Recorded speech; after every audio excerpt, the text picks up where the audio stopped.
Hey, hey, j'espère que tu vas bien. Aujourd'hui on se retrouve pour la partie 3, si je dis pas de bêtises, de comment je m'en sors financièrement. Donc j'ai refait un petit peu le point sur les vidéos que j'ai sorties et je me suis rendu compte en fait que j'ai pas été plus loin que le mois de mars. Donc ça veut dire que j'ai mars, avril, mai et juin à récupérer. Donc là j'ai 4 mois d'affilée à récupérer. Donc je pense que cette partie va être un petit peu plus longue que les autres parce que je vais te refaire un gros point de où j'en suis. Malheureusement tu m'auras pas suivi au fil des mois parce que j'ai eu un gros souci avec mon ordinateur. J'avais mis tous mes fichiers sur l'ordinateur, sauf que j'ai eu un gros souci et malheureusement je n'ai pas pu récupérer ces fichiers que j'avais pré-filmés, et en plus j'avais déjà tout monté petit à petit justement pour pouvoir juste rajouter les mois qui suivaient et pouvoir vous la poster plus rapidement. Malheureusement ce sera pas le cas et du coup je vais te refaire un topo aujourd'hui complet.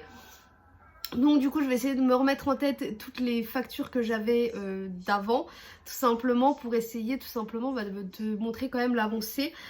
Si je ne suis pas maquillée aujourd'hui, c'est tout simplement parce que je suis en repos et que quand je suis en repos, j'essaie quand même un maximum de pas toucher à ma face. Tout simplement. Si j'ai les cheveux mouillés c'est normal parce que je sors de la douche, donc du coup voilà, j'avais fait un bon bain d'huile et je pense que ça leur a fait beaucoup de bien. Et du coup voilà, bref, ce n'est pas le sujet de la vidéo, donc j'espère vraiment que cette troisième partie va te plaire et je te laisse tout de suite avec la suite de la vidéo. Donc n'oublie pas, on va faire un petit topo sur mon moral et sur les dépenses. On va faire un tout dans cette vidéo, je pense que ce sera mieux pour toi. Bon, il faut savoir, comme tu le sais, que je me suis énormément endettée et que ça a beaucoup joué, je pense, sur moi physiquement, sur mon état physiquement. Je pense que ce soit physique ou moral, j'ai eu beaucoup de hauts où quand j'avais ma paye, j'étais contente d'en payer beaucoup et que quand je voyais que le 5 du mois, j'avais ma paye le 3 et que le 6, on va dire, j'avais déjà plus un centime parce que j'avais déjà tout dépensé. Je vous avoue que ça a été quand même assez compliqué et que seulement maintenant, je commence un peu à ressortir la tête de l'eau. Donc dans le sens où le 10 du mois, il me reste encore un peu d'argent et je peux commencer un petit peu gentiment à me refaire plaisir. Sans oublier que j'ai quand même énormément de factures à payer et ça faut pas l'oublier. Mais par exemple, là on est actuellement le 13 juin à l'heure où je te filme cette vidéo. Donc lui ça remonte à... Voilà, j'ai beaucoup de mois à rattraper. Mais du coup, à l'heure actuelle, au mois de juin, pour la fête des pères dimanche, je peux inviter mon père au restaurant. Et j'ai pu en fait ce mois-ci me dire ok, je garde 300 € pour moi, on se fait un repas, un resto pour la fête des pères et en fait je suis tellement contente physiquement, moralement, mentalement, enfin tout ce que tu veux, de pouvoir inviter mon papa au restaurant et me dire ok, j'ai peut-être pas payé ma facture d'électricité ce mois-ci mais je pourrais inviter mon papa au restaurant, chose que genre il y a 2 mois en arrière je pouvais pas le faire. Le mois dernier j'ai aussi plutôt bien vécu. Je pense que j'ai pu me refaire plaisir, j'ai pu me faire un gros panier Chine de 300 €. Donc là où j'ai pu, d'ailleurs un haul va arriver très prochainement où je pense qu'il est déjà sorti. Je sais pas trop comment je vais m'organiser vu qu'aucune des deux vidéos est montée. Du coup vu que celle que je filme actuellement normal et le haul Chine n'est toujours pas monté je crois. Donc cet après-midi ça va être full vidéo hein. Donc du coup voilà, c'est aussi pour ça que j'ai été assez, on va dire, absente sur les réseaux. Donc c'est vrai que sur Shein et sur Insta et tout, j'ai vraiment du mal à m'y mettre. Je me suis remise un petit peu sur TikTok parce que ça me fait rire de faire quelques trends et tout. Mais voilà, c'est sans plus, donc n'hésite pas à me suivre sur TikTok. Mon TikTok il est juste ici. De toute façon, tous mes réseaux sont en barre d'infos tout le temps. Et du coup moralement j'ai eu une petite baisse de morale parce que il s'est passé ce qui s'est passé avec mon copain. Il y a toujours des hauts et des bas dans un couple. Je vais pas débattre un peu plus mais c'est vrai que j'ai eu un bon gros bas où ça m'a vraiment fait un bon choc et que j'étais plus trop dans mon état normal. Donc après voilà, j'ai remonté la pente, ça va beaucoup mieux et on est toujours ensemble, on a pu discuter et encore discuter et ça va beaucoup mieux.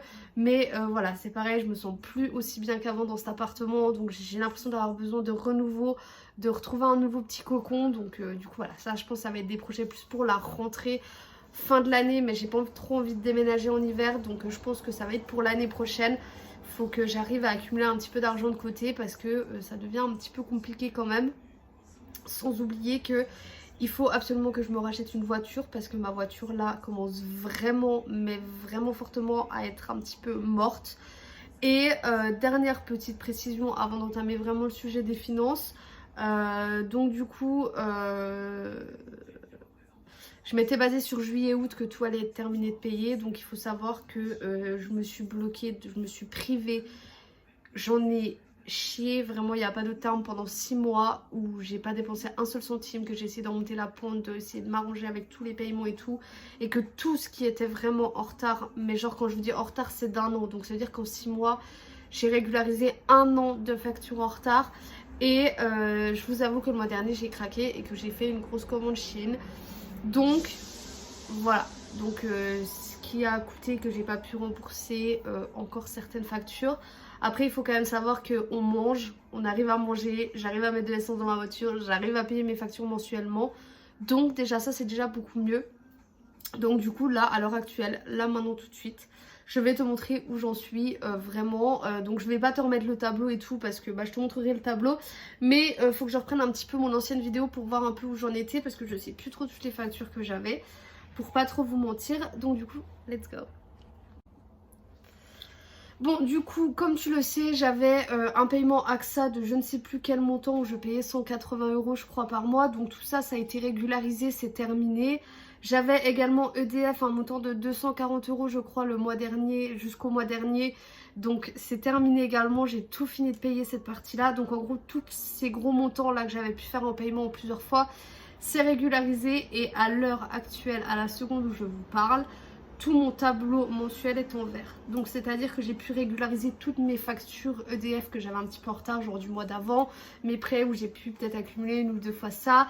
J'ai également terminé de payer mon assurance de mon ancien appartement, parce que j'ai l'huissier qui m'a envoyé un courrier, enfin un mail en me disant qu'il fallait absolument payer, ou que si c'était trop pour moi, sachant qu'il restait que 90 €, je leur ai envoyé un mail en leur disant que ça allait être régularisé début de ce mois-ci pour pouvoir être sûr que après ce soit terminé. Donc ce mois-ci j'ai terminé de régulariser, donc tout ce qui est au niveau de mes assurances, donc assurance vie, assurance appartement, assurance voiture, tout est régularisé, que ce soit sur n'importe quel contrat.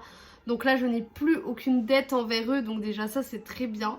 Ensuite EDF c'est terminé également. Et là vraiment ça m'a redonné un coup de peps en fait, surtout le mois dernier quand je me dis ça y est j'ai fini de payer tout ça. Et ça y est j'en suis enfin sortie de tout ça. Sans oublier que j'ai toujours Free d'un montant de 190 € à régulariser. Il faut savoir que s'il n'y aurait pas eu la fête des pères, je l'aurais régularisé ce mois-ci. Mais je pense honnêtement que ça va être un petit peu compliqué parce qu'il doit me rester je crois 350 € sur mon compte. En gros, mon copain m'a versé ses sous et tout, et je pense qu'on en aura à peu près pour cette somme-ci au restaurant, sachant qu'on est 5. Donc, du coup, je préfère ne pas payer trop ce mois-ci et être sûre d'avoir assez pour la fête des pères. Et me dire, zen, ça va bien se passer. Et me dire que le mois prochain, je pourrai régulariser Free parce que ça sera faisable. Donc, à l'heure actuelle, là où je vous parle, il me reste Free 190 € à régulariser. Il me reste donc SFR, je vais vous expliquer cette grosse blague, mais en gros je leur dois 1500 € et ils veulent pas d'arrangement de paiement, donc ils sont pas prêts d'avoir les sous. Et il me reste Bouygues où il me reste 560 € à payer. Donc en soi il ne me reste que 2000 € de dette. On était parti quand même il y a 6 mois en arrière, je pense qu'on était plus 6000 € de dette qu'à 2000. Donc je me dis que quand même en 6 mois de temps j'ai réussi à régulariser, on va dire en gros 5000 € de dette.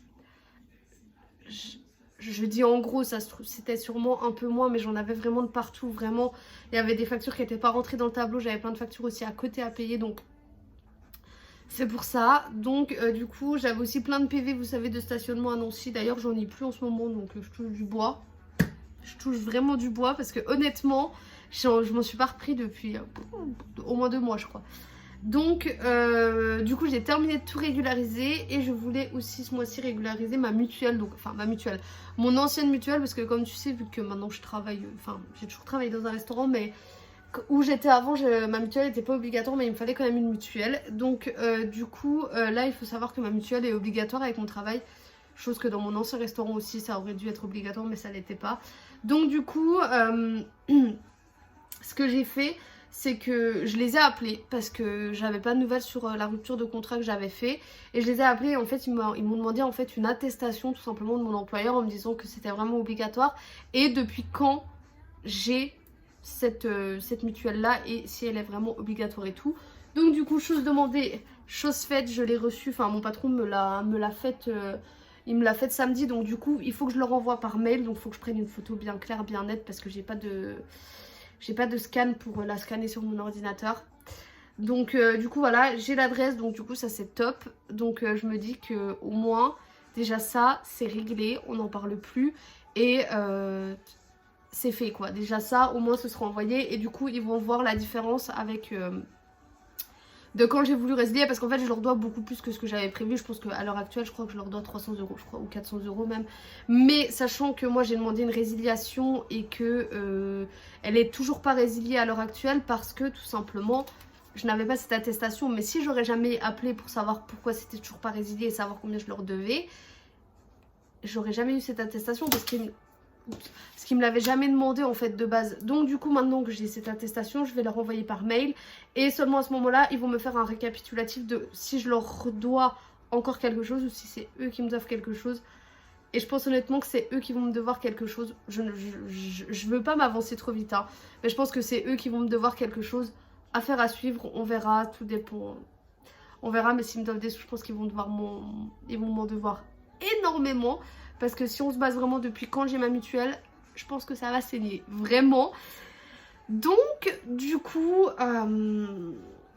voilà, donc je suis très contente d'en arriver là où j'en suis actuellement. Je pense que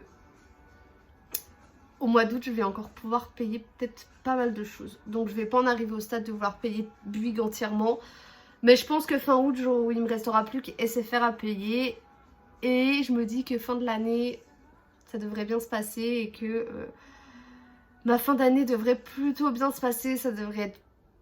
Je pense vraiment qu'à la fin de l'année, j'aurai réussi à peut-être mettre 500, voire 1000 euros de côté. Je veux pas m'affoler trop vite. Si déjà du moment où je m'en suis sortie, ce sera déjà un bon soulagement pour moi.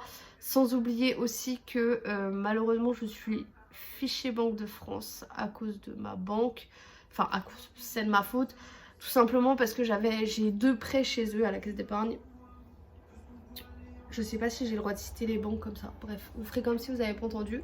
Ou je vais essayer de couper au montage. Bref, à ma banque, j'ai 2 prêts. Donc c'est des prêts perso. Hein, c'était une petite somme empruntée. Et du coup, moi sur celui... Parce qu'en fait, ma mamie en rembourse un et moi j'en rembourse un. Mais les deux sont à mon nom. Et en fait, je leur avais envoyé un mail pour savoir si c'était possible de faire un rachat des 2 crédits. Donc, parce qu'en fait, sur le compte, sur celui que ma grand-mère rembourse, il restait 300 euros. Et sur celui que moi je rembourse, il restait, je crois, 200 euros. Donc, vous voyez, enfin, en tout, je crois qu'il restait entre 500 et 600 euros. Au total, il devait rester, je crois, 600 euros. Donc, je sais plus, vous voyez, il y avait 20 euros par-ci, 20 euros par-là. Et en gros, sur les deux, il restait 600 euros. Et du coup, moi, j'ai proposé à ma grand-mère de faire 300 chacune. Comme ça, on n'en parle plus. Et au moins, c'est terminé parce que j'ai envie d'en finir avec cette banque. C'est mon choix, c'est moi, c'est comme ça. Enfin, je ne peux plus m'encadrer cette banque, je ne veux plus être chez eux, je ne veux plus leur donner de l'argent. Donc certes, ils m'ont bien dépanné pour un déménagement, pour pouvoir emménager dans mon premier appartement et pouvoir m'acheter mes meubles. Mais c'est pas pour autant que... à l'heure actuelle, voilà, ça commence à être pesant, ça commence à être chiant, à être long. Et du coup, à l'heure actuelle, j'ai tout simplement envie de tout arrêter avec cette banque-ci. Et du coup, c'est à ce moment-là qu'ils m'ont dit que c'était pas possible parce que j'étais fichée Banque de France. Alors du coup, moi, pour ma part, j'étais pas au courant, j'ai jamais reçu un courrier de cette banque en me disant que j'étais fichée Banque de France pour telle chose et telle chose. Jamais. Sauf que en refouillant bien dans tous mes mails et dans tous mes courriers de cette banque sur mon application, je me suis rendu compte que oui, en fait, ils m'avaient envoyé des courriers, mais des courriels, donc c'est-à-dire sur mon espace client de la banque. Et du coup, je sais plus exactement la date, mais je crois qu'on y est fiché 5 ans. Et je crois que j'ai été fichée en 2018. Je crois, c'est pas possible, j'étais pas majeure. Enfin bon bref, je sais plus, mais il faut que je regarde la date et faut absolument, donc je vais m'en occuper aujourd'hui même. Faut absolument tout simplement que là j'envoie un courrier à la Banque de France, donc je ne sais pas où. Parce que sur internet on ne peut absolument rien faire. Je sais qu'il faut que j'envoie une photocopie de ma carte d'identité également, donc je vais leur envoyer un courrier pour avoir plus d'informations là-dessus, savoir ce que je leur dois et pouvoir en terminer avec cette Banque de France, pouvoir en terminer avec cette banque et me dire que à la fin de cette année ça va être tout terminé et que ça va aller mieux, que je vais pouvoir refaire des prêts à la banque et pouvoir m'acheter enfin une nouvelle voiture, parce qu'il faut savoir que ma petite Clio 3 elle est bien jolie, mais j'ai beau l'entretenir, elle va plus être, elle est pas éternelle quoi. Enfin je sais très bien qu'il va falloir que je m'en sépare et je pense plus vite que ce que je le pense, donc il faut vraiment que je commence à à faire des demandes de prêt à droite à gauche parce que ma voiture n'est pas éternelle. Et là j'ai vraiment envie, j'ai vraiment cet objectif d'avoir une voiture vraiment un peu mieux, d'avoir peut-être un plus gros budget, quitte à ce que je dois rembourser pendant 5-6 ans, mais juste avoir une voiture avec pas beaucoup de kilomètres et que je puisse tout simplement avancer un peu plus. Donc je me base sur une voiture à 15 000, je pense que c'est déjà pas mal. Je veux pas non plus qu'elle soit neuve, mais si elle est neuve tant mieux, je vais pas me plaindre. Mais du coup voilà, et il faut aussi savoir que à la banque, donc ma banque, je leur dois des sous jusqu'au janvier 2023. Donc en soi tu vas dire il me reste que 6 mois. Donc en soi c'est pas beaucoup, il me reste 1, 2, 3, 4, 5, 6... Ouais, il me reste 6 mois si tu te bases à partir du mois prochain. Enfin 7 mois avec le mois de janvier. Mais fin janvier pour moi c'est terminé. Sauf que pour ma grand-mère il lui reste 1 an. Donc ça veut dire que moi ça va me bloquer encore avec cette banque 1 an si on peut absolument pas faire de rachat de crédit. Donc du coup moi 1 an, je sais pas si ma Clio va tenir 1 an clairement. Donc du coup voilà, et j'ai aussi un gros objectif, c'est d'acheter mon premier appartement. Mais ce sera pas pour tout de suite. Hein. Je pense qu'on va encore devoir attendre un petit peu, beaucoup même. Donc du coup voilà, donc voilà pour ce gros topo. On va clôturer ce mois de juin avec un peu plus de sourire qu'on a pu commencer ces vidéos. Il faut savoir que ce mois-ci j'ai laissé de côté juste Orange et ma facture d'électricité que je régulariserai sans souci le mois prochain pour être sûre d'avoir assez d'argent pour la fête des pères. Si je vois que j'ai plus, je régulariserai sans souci. Mais là à l'heure actuelle j'ai préféré bloquer, suspendre les prélèvements en attendant de voir combien j'en ai pour la fête des pères et seulement après pouvoir régulariser. Et du coup voilà, donc j'espère que je vous ai sorti beaucoup de choses, j'espère que ça n'a pas été trop brouillon, mais je m'en sors vraiment petit à petit et je pense que c'était tout aussi bien que je vous refasse un gros topo comme ça. Au moins je suis pas tout rentrée dans les détails, mais je suis absolument à jour partout, de chez partout, donc je suis genre juste méga trop contente. Et du coup je pense que d'ici l'année prochaine il y aura des projets qui vont changer et il y aura des petites choses qui vont changer. Je vous en parle pas plus, mais du coup voilà. Donc je te fais des gros bisous et je te dis à très vite pour une prochaine vidéo. Bye!